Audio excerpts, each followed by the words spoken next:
Yo, what is up guys, it's me Eve again here playing Tokyo Ghoul Break the Chains, and in today's video we're gonna take a look at the potentials. What are they, how to get them, and all of about that, what characters you need to put them on, what is the best setups for some of the main roles in this game. All of that we're gonna take a look in here. So first of all, let's take a look at all of the versions of potentials that exist in this game. Obviously it's Smash, Artifact, Eliminate, Undermine, and Potent. So those are the and as well as Initiate. There's also Initiate here, and I think that's it. So all of those smashes have different types of abilities that they give you, as well as stats that they also give you. So if you take a look at any of the potentials, doesn't matter which one, all of them have a basic stat that they're giving you, additional stat here. So for example, if you can see from here, this is overall stats that are implied once you put those ones in. So for example, if this is 2220, so if I haven't equipped it, now it's 1920. So this shows me how much defense, HP, and attack I'm getting from using those potentials. So if we take a look at the potentials, first of all, the most important one, what does every potential do? We'll take a look at this first. There's different combinations, so there's different combinations for different potentials. So one of the potentials could be having a combination of 2 and max of 4. Some potentials could be having 3 of them the lowest and 6 of them as the highest, like this, for example, on Initiate, and combination of 3, and the second one when this is combination of 6. So something like that you should always be aware of, so you don't forget that, for example, you will put Initiate with only just 2, assuming that it has the same ability as it on Smash, because Smash only needs combination of 2 and Initiate is, for example, on 3. I think only Potent and Initiate is the combination of 3. Other than that, everything is a combination of 2. So with that in mind, let's read what all of the artifacts do. So Smash, when attacking, if the target is shielded, this damage causes additional increase in damage for 6%.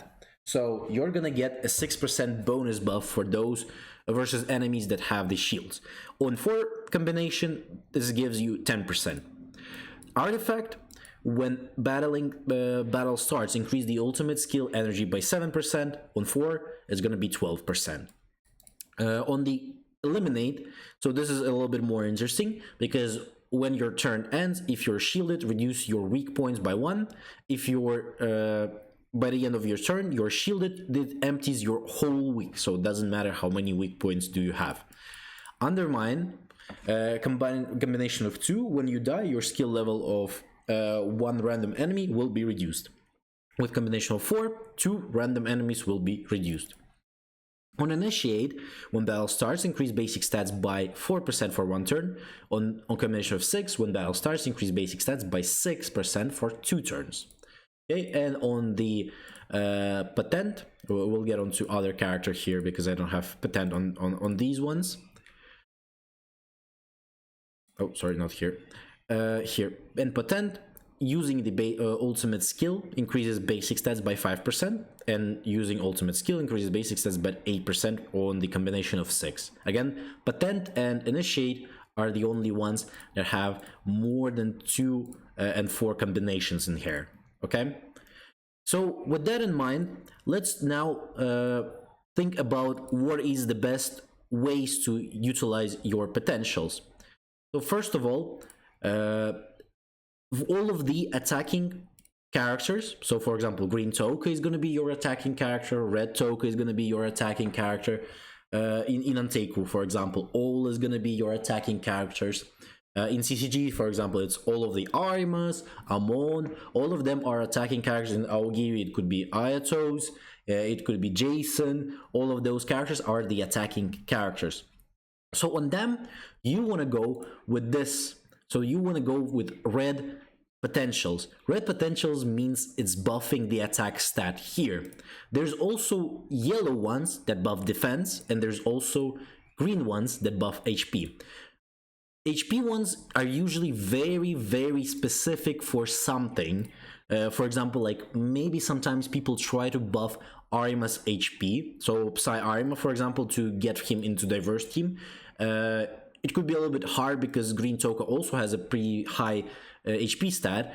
And because of that, sometimes you will need something like this, or maybe on some other characters when you really need those HP buffs. Then sure, you can use the green potentials, but most of the time no one uses HP ones. Everyone uses either defense or the attack. Attack and defense are the main potentials that everyone uses, because when attacking ones, obviously go for every attack character, and most of the time your whole team except for support is gonna consist of attacking characters. So even Tatura, even though he's like not your main DPS, even though he's like your sub DPS, let's say, and you're like cheap damage, still he's considered an attacking unit, and because of that you're gonna use the red ones on him as well. There's also a specific cases for the defense. Main purpose of defense is going for the support characters. So for example, Hinami, Sen, Uta, Itori, doesn't matter which support you're using, you're still gonna use this defense ones on them. Also, there's some specific cases, like again Tatura, Easter Ayato could use these defensive ones just purely for again, if you're not looking to get a lot of damage from them, to you, for example, it doesn't really matter, because for example you're going for that Jason damage, and in that case you don't really you're not looking that much into Easter Ayato having a shit ton of damage, and he's still not gonna like outdo the damage on the Jason for sure. And because of that, maybe sometimes it's worth putting the defense. Again, it's very specific to some setups of the teams, as well as if maybe your Easter Ayato is getting targeted, he's definitely easier to kill than some of the characters in the Aogiri, and because of that he could get sometimes targeted. Because of that, maybe you can put the defense on him. It's not like a bad idea, but definitely attacking ones are going to be better, especially if you're starting first. For the most part, defense ones are there for those characters that are not for those teams, and for like those supports that can't one shot. So for example, if your like Aogiri team is not able to one shot, but you're starting first, for example, still it might be a good idea to put on Tatura the defense ones, on Easter Ayato, putting the defense ones on them, just in case you don't one shot after first turn. But you, like, for example, leave them very low, and then so that you don't get one-shotted instead after that, okay? So that's some specific cases when you can use the defense, but most of the time you're gonna be using attack. Attack is always good for the attacking unit. So now let's think more about deeper into what type of potentials you actually need to use on your attacking DPS and on which teams. So for example, Smash is always using on any character. Basically any character likes Smash. Smash is good on anyone. At least combination of 2 is already gonna be good enough. You don't need to go for combination of 4. I'm gonna tell you why. Sometimes it's okay to go for at least 2. Combination of 2 is still good enough, and try to get as higher level as possible, because again, different levels have different buffs. So if you're level 5, I'm only having plus 200. If I'm using a level 6, it's gonna be plus 300, and this works for every potential. It doesn't matter which one is it. For example, level 4 here, it's only 120. So you want to get as high of level as possible on your characters. And Smash again is for the attacking units, because it buffs the damage for the shields, especially like versus CCG, versus Anteku. Very important stuff to put, because all of those teams have a very high stat of shields, especially CCG with having a shit ton of shields actually. Because of that, Smash is very relevant and one of the most important ones out there. For Aogiri, mainly I would recommend going for Initiate. Initiate is very important for Aogiri, and only for the most part only for Aogiri, because Aogiri needs to one shot on first turn, or at least like in first 2 turns, and because of that, initiate plays a big role, because you're getting that basic stats increase at least like on the first turn, or maybe even on first 2 turns if you have the combination of 6. Because of that, it's very important to have initiate on the Aogiri units, especially like Red Ayato, Jason, those all of those guys that needs to one shot in the first turn. If like you don't one shot, you're dead pretty much. This is how it usually works in PvP. Because of that, initiate really matters. So I recommend putting initiate onto Aogiri units. On Anteiku and CCG, for those characters, it doesn't matter much the initiate. So initiate is going out. You don't really need it. You can put it on Aogiri. For CCG. Just purely if you're going for that really high damage on the first turn, again, you can definitely put it out there. If you're, for example, playing Psy Amon plus the half anniversary green Arima, and you're trying to almost one-shot at least, I don't think it's possible to one-shot only like versus Anteiku or versus other CCG.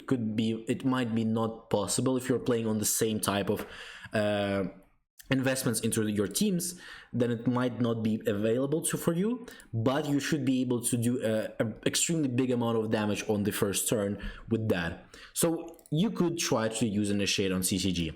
Anteiku doesn't really like initiate because, again, they don't care about damage that much. Their damage is not that high either way. So most of the time, this could only work for mostly on the green Touka, I would say, and as well as on the new Ol.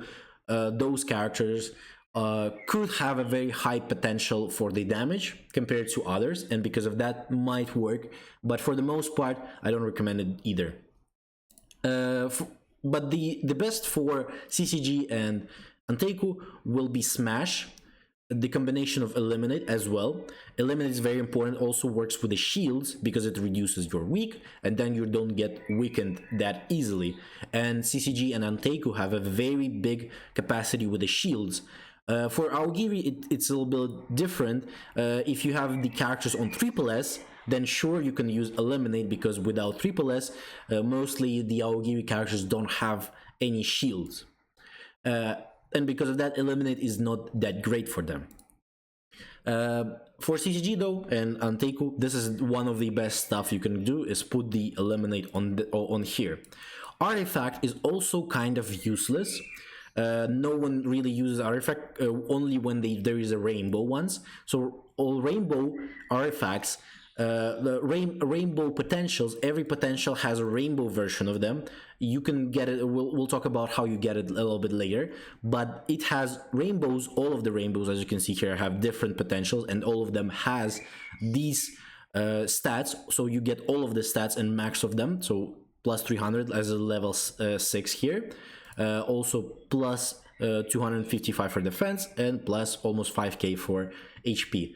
All of these rainbows have the same stat lines, as you can see here, and only on level 6. So there is no like rainbows on level 3 or level 4, only level 6. So in terms of Artifact, it's very useless, to be honest. I only put it here for the sake of CP as well as for the sake of stats. If I had a better like a rainbows for Eliminate or rainbows for anything else, I would definitely switch it up. But it's when the battle starts increasing, the ultimate skill energy is very shit, to be honest, and for the most part never used. And in that sense, I don't recommend putting Artifact into anything, because it's just not that great.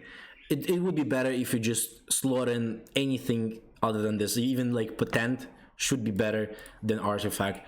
It's just skill energy is not valuable at all. Skill damage, ultimates are not doing much damage, and because of that, no one uses these potentials. Undermine is the your most important potential for your supports, or the characters that die first. Usually it's gonna be support, so you should put Undermine, mostly even 4 of them. You can definitely put 4 of them for sure on the support. So, for example, your Hinas, your Uta, Itori, your Sen, all of those characters usually die first because it's like much easier to kill them compared to any of your other characters.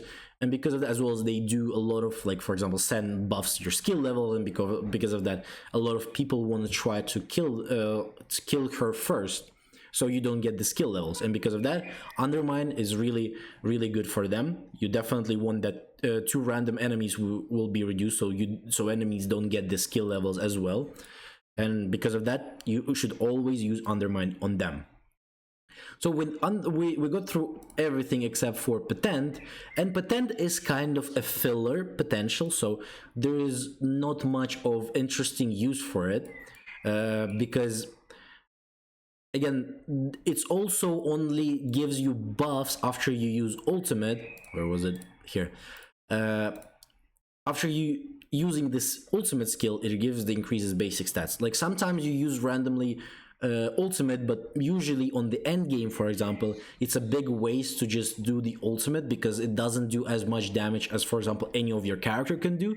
And because of that, not a lot of like it's not really good, but it's not the worst. Again, you sometimes still could use ultimate if you don't have any character to choose from, and because of that, then sure, you can put potential, that's a free buff for basic stats, it's okay. So because of that, it's called kind of like a filler potentials. If you have some places and you're like, okay, I can at least do the combination of 3, sure, I'll put it right here. Because of that, this is also okay-ish potential. So now with us knowing everything about the potentials, how to get them, and where can you get the level 6 rainbows, all of that stuff. So for the most part, you can go into potential will here. So in potential will, you will be able to do free every day. You can do 1 for free spin, and then you can do multis for 1,000 diamonds. This is going to be pretty much your main way of getting a lot of potentials. There's also a lot of places in the game, a lot of modes that give you potential, like strongholds and stuff like that. There's a lot of them, but still you're only going to be like most of the time getting like level 4 to level 5, level 3, something around that, not a lot of level 6s. So from here, it's definitely much more valuable to get a lot of potentials. And then after you can summon, you can save for like whatever you choose there. After that, because you're gonna still get a lot of level 3s, level 2s, level 1s, you can go and craft the potentials. So here you get the craft the level 2, so you pick your level 1 potentials, you pick 5 of them to do 1 level 2 potential. So pick the ones that you don't need. For example, if you're new to the game, pick the ones that you don't really need. You can craft from them level 2s. Then from level 2s, you can craft level 3s, the same amount. Level 3s to level 5s, level 4s to level 5, and then to level 6 from level 5. Now, when you get to level 5, this is where you can refresh. So you will need to refresh, you will need to have 2 level 6 potentials. You pick both of them, and then you can craft a random level 6 potential. And from there on, this is where the basically gotcha for you begins. Are you gonna get lucky or not? It could give you the same potential, right exactly the same potential. It could give you a random level 6 potential. Like for example, if you put 2 initiates there, it could give you a random smash, a random eliminate, a random artifact, doesn't matter, even a random initiate again.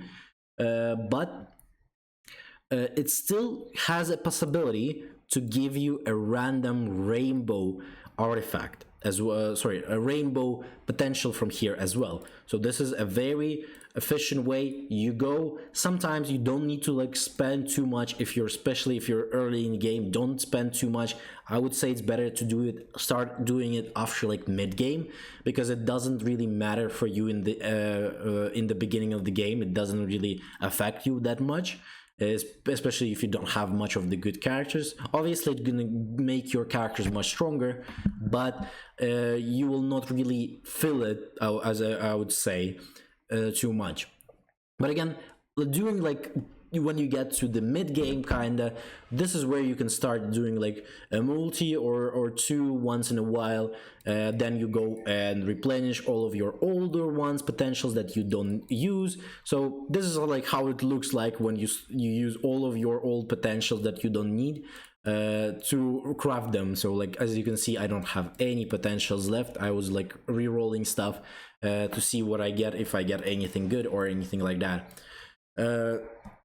So again, it's very random. It doesn't mean that you're gonna get the rainbow potentials every time. It's just, again, it's very random. You need to get lucky on this. You could be maybe getting it once in a while, and that's a very lucky one at that. For the whole thing, I think I only got like 3 from here, and I only got 1 from the potential will, because in potential will there's also a possibility for you to get the rainbow one as well. So for the most part, I only got all of my rainbows from here, just re-rolling the stuff. And other than that, don't forget to like, subscribe, leave a comment, as well as if you have any questions, you can write it in the comments below, or you can also join the Discord in the description and ask people there. We're always welcome to answer your questions if you have anything on this matter or any other matter. And also, I post notifications for the streams. I stream every day. We play Tokyo Ghoul, we play sometimes other games.